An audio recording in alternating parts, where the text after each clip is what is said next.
Hello, good day, and thanks for dropping in. I have an interesting contraption to show today, and from what I know, there may be other variations in the world, but this is the one and only made by Rudy of Rudy's Retro Intel. Let me just step in and explain.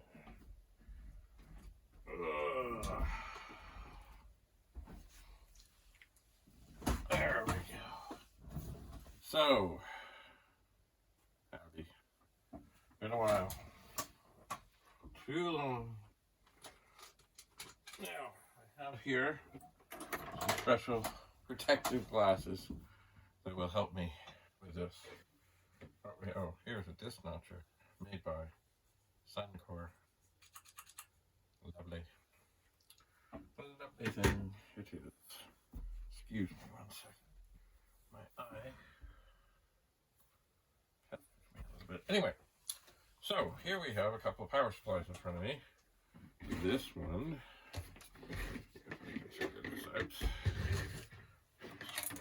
I cannot do anything for today. It is for Commodore 128. But you see, this one here is the same, from what I remember, of what's going on here. Commodore. Okay, slightly different part number. And voltages, 4.6, 5 volts, 9 volts, 1 amp, 1 amp, 4.3. Yeah. Anyway, this one is for Commodore. This one is different. This one has a square plug, 128. This one has a round plug for Commodore 64. Besides that, they are essentially identical. The reason the Commodore started to send out these is because they made a RAM expander called the 1764 for the Commodore 64, and the regular power supply just wouldn't cut it. Anyway, why am I here today? Excellent question. Here is a gizmo made by Rudy of Rudy's Retro Intel. It has a Commodore logo at the back, and it has a little screen on the front. And what it's supposed to tell me is the reading on the 5 volt side of the power supply, because that is critical, because the 5 volt side is the side that if it goes high, then bad things happen. Bad things. Anyway, but of course, there is some danger involved in all of this. That is why I must put on my special protective glasses before I begin. And that was easy.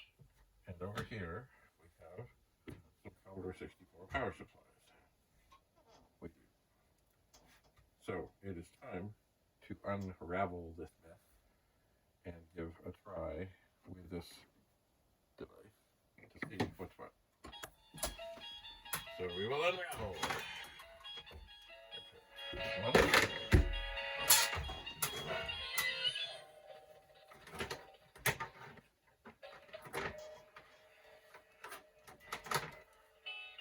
That's 2.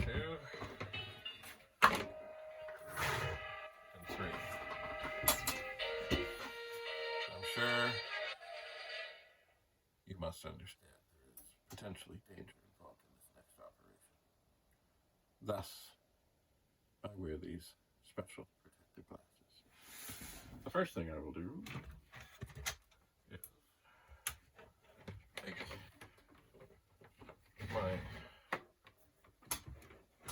very well trusted Commodore 64 power supply made by Commodore, used with the 1764, and I will plug it in to the DIN connector on the tester.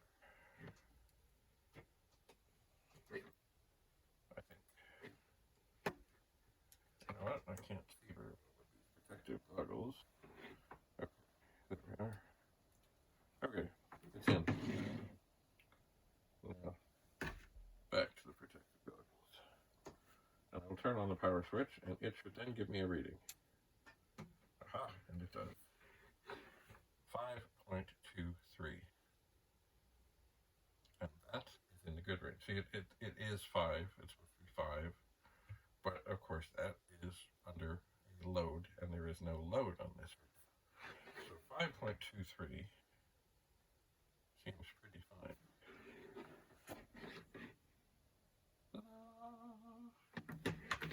Now, I will turn this off.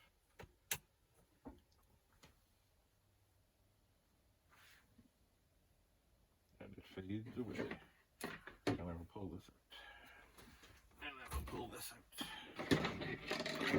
And put this power supply. Now, typically what I do when I have 64 power supplies, which of course nobody trusts,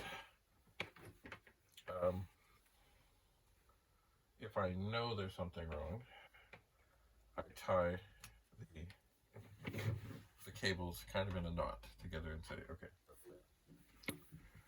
These ones, I don't know, they're in a box. I've got somewhere lots of power supplies, and lots of boxes here and there and everywhere. Where, I don't know. So, what I'm going to do today is, if these do indeed, any of them are high, I'm going to cut the cords. I heard a story about a fellow long ago, years ago. I think he worked at a computer store. Of course, power supplies would get bad. And they would get them in. And what he did is basically he cut off the cords right flush. And he lined his garden, like edging, with Commodore 64 power supplies. Hopefully, these are kind of cute. It's the kind that has the Commodore logo on it. But who knows? That's just a rumor and a myth that I heard. So anyway, I'm going to turn this on, see what the reading is. Aha. 5.23. That seems pretty fine. Now, of course, what I should do later, turn that off, is let these sit for a while plugged in and get good and warm and try it. But that sounds pretty good, so there's no cutting happening yet. Alright. So, I have another one. Gotta get the right cord.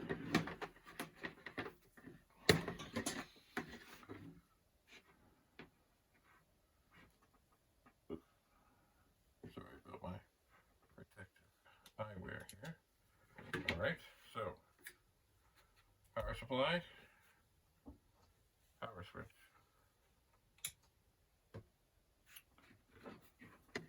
And this one, 5.12, a little bit lower than the other two, but still quite happily within acceptable parameters. So this too, I would deem to be okay, but I'm going to, of course, as I said before, over this weekend, I will set these up and let them get good and warm and check again. Typically, though, I find when they're bad, they're bad. And we would have already found out if they're bad. Now, why do I think I'm almost about to drop things? So here we have power supply number 3.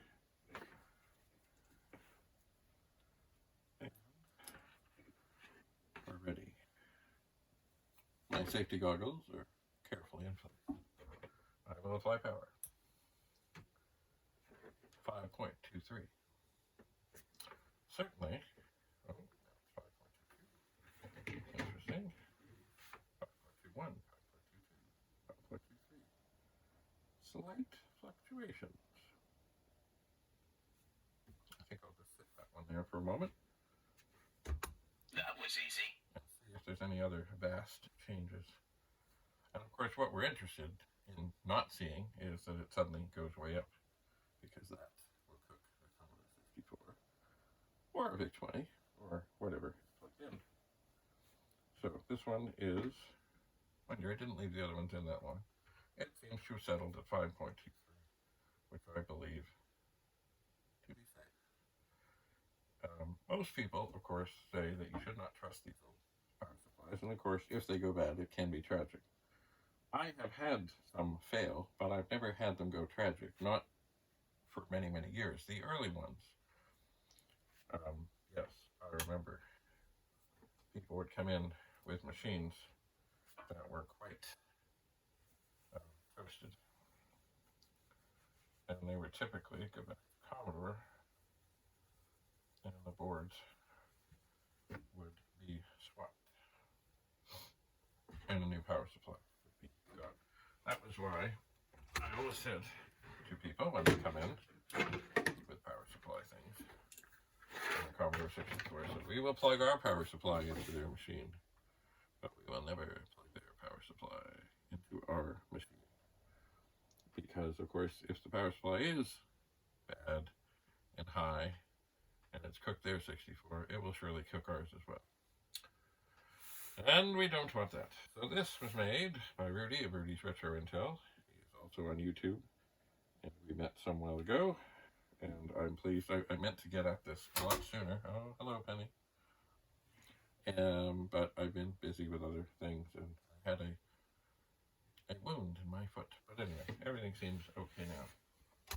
That was easy. So, I've been doing a lot of things, moving a lot of stuff, and now I'm testing this power supply. Oh, this power supply is from the 5th month of 1983. I wonder if these ones have. I don't think they do, but they might. Whoa. No, you'll see. So that would mean that this is coming up on 40 years old.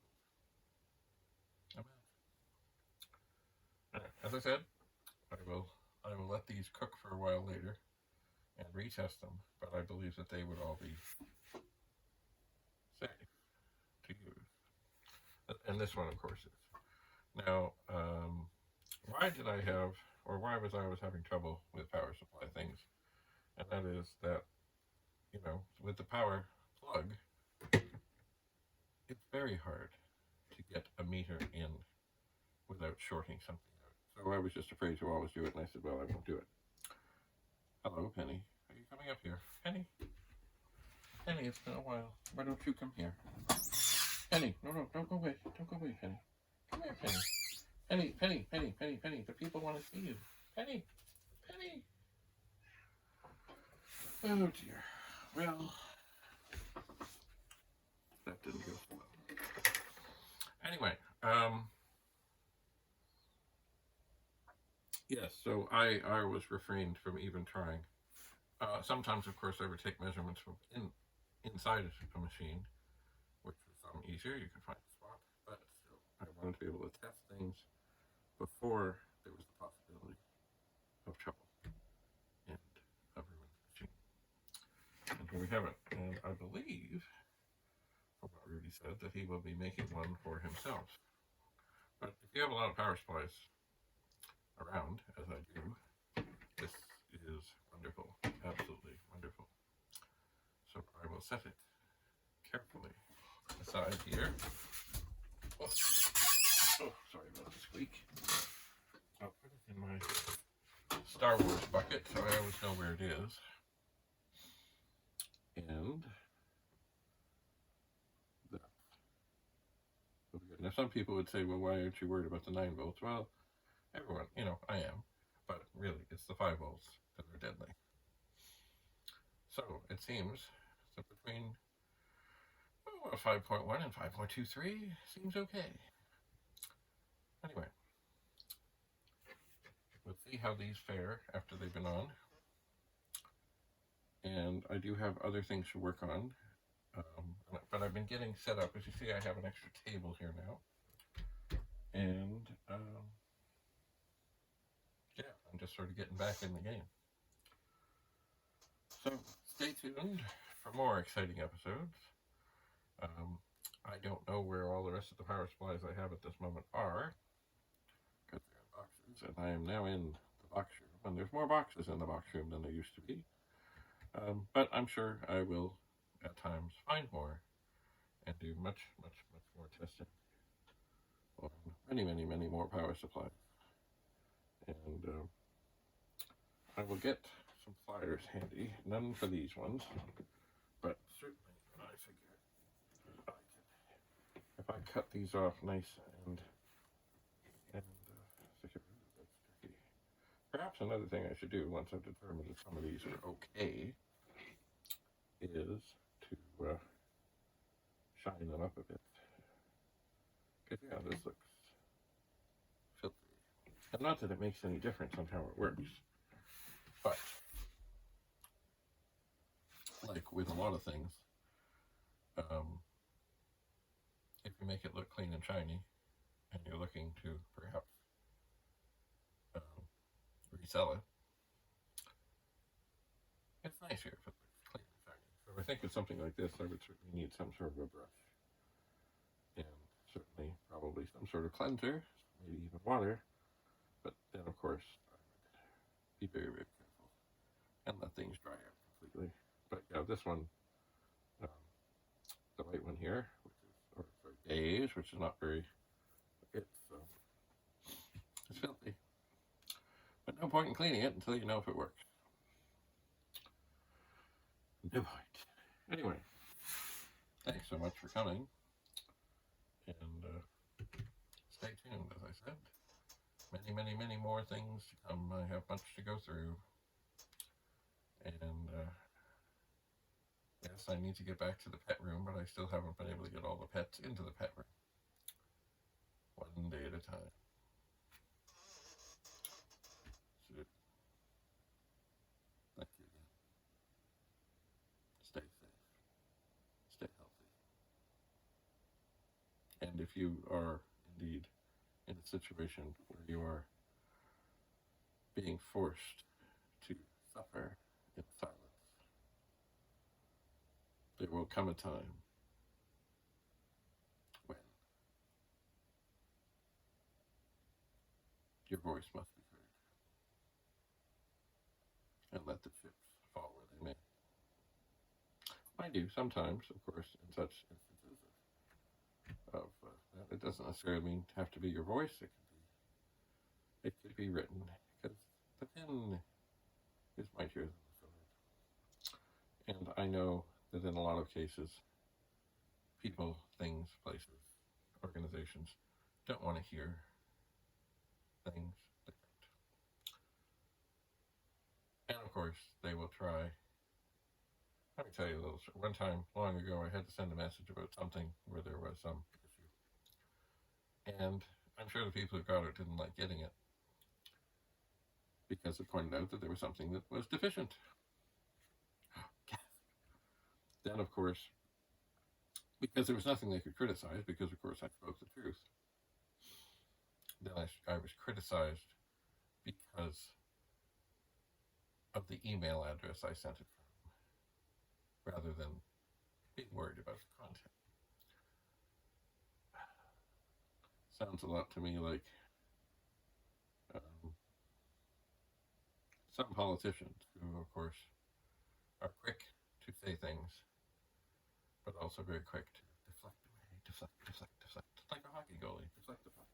Well, you know what? Once in a while, you might be able to deflect it away for a while, but somebody like Connor McDavid is going to be waiting for a nice juicy rebound, and you can only deflect for so long.